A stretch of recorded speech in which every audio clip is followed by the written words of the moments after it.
How to change song on Edits and Instagram app. I'm gonna guide you through the process on how to do it. Let's get started.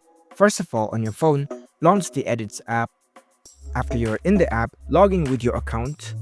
Once you are logged in, you will see this kind of app interface. Now you can create a new project where you want to add the song.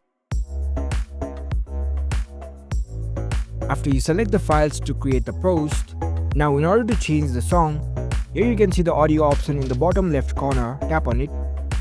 Now you will see the list of songs that you can add to. You can even search for your preferred audio by tapping on the search audio field at the top.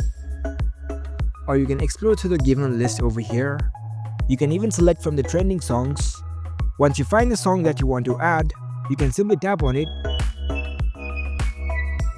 You can listen to the preview of the song. You can check out other songs too. If you like this song and you want to add it to your post, you can tap on this next button. You can select which part you want to add for your video, adjust the timeline over here, and once you're done, you can tap on this done button in the top right corner.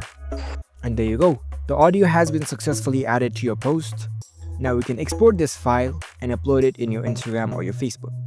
If you still want to change the song again, you can again tap on this audio option and choose another music. So that's it. That's how you can easily change song in Edits and Instagram app. If you found this video helpful, don't forget to give this video a thumbs up and subscribe to our channel for more tech tips. Thank you for watching.